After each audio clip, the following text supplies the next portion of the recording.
Assalamualaikum warahmatullahi wabarakatuh. Perkenalkan, nama saya Zakia Amanda Putri, Stambuk 22030030 dari kelas M1P20 Manajemen Pagi.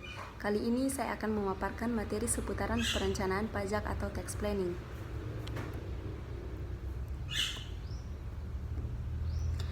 Yang pertama, ada tax planning dalam suatu bisnis atau usaha. Memulai usaha sebaiknya tidak mengesampingkan perencanaan pajak. Justru melalui tax planning itulah akan membantu kelancaran usaha yang didirikan. Bahkan bisa menguntungkan dengan adanya pajak itu sendiri. Memasukkan komponen pajak dalam menjalankan sebuah usaha itu sangat penting. Terlebih lagi pada usaha yang baru dimulai, karena pajak itu sendiri bisa menjadi salah satu hal yang bisa membantu berjalannya usaha nantinya. Manfaat tax planning dalam suatu bisnis adalah bisa mengatur aliran kas atau cash flow. Perencanaan pajak dapat mengestimasi kebutuhan kas untuk pajak dan menentukan saat pembayaran sehingga perusahaan dapat menyusun anggaran kas secara lebih akurat. Tujuan adanya tax planning dalam suatu usaha atau bisnis bisa mengurangi anggaran pengeluaran perusahaan dalam pembayaran pajak sehingga anggaran menjadi efisien, menghitung dan mengupayakan untuk membayar pajak sesuai regulasi sehingga tidak menimbulkan denda atau sanksi yang pada akhirnya menambah beban pajak. Yang kedua ada rekturisasi. Apa itu rekturisasi?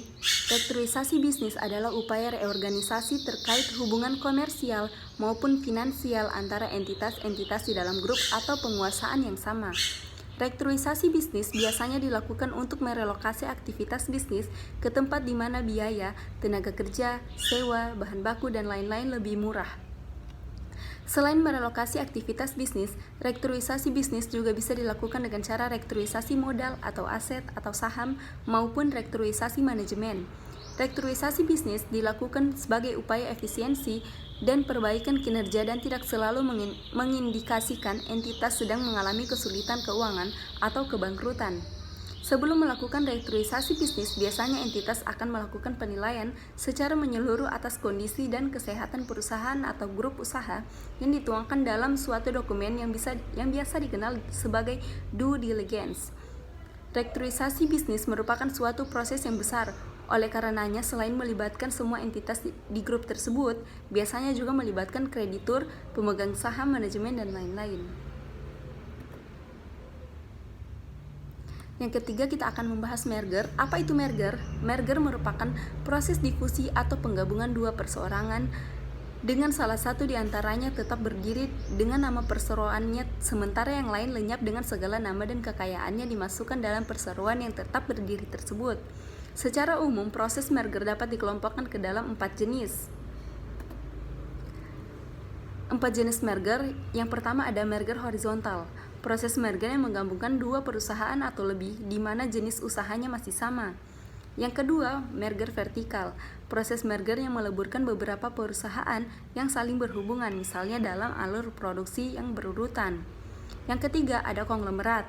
Proses merger yang menggabungkan beberapa perusahaan yang menghasilkan produk yang tidak ada kaitannya satu sama lain. Yang keempat, ada merger kongenerik. Proses merger yang menggabungkan dua perusahaan atau lebih di mana bentuk usahanya masih berhubungan namun berbeda produk.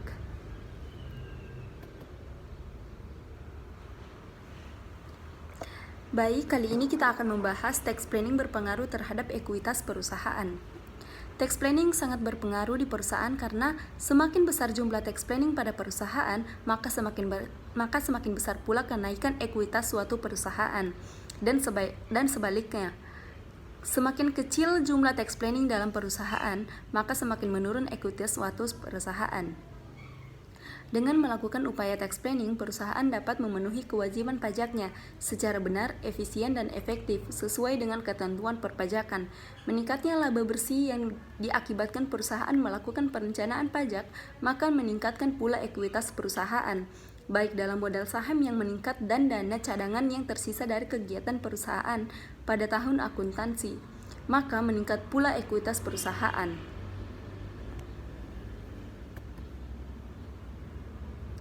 Sekian materi yang dapat saya paparkan, lebih atau kurangnya mohon dimaafkan. Wabillahi taufik wal hidayah. Assalamualaikum warahmatullahi wabarakatuh. Terima kasih.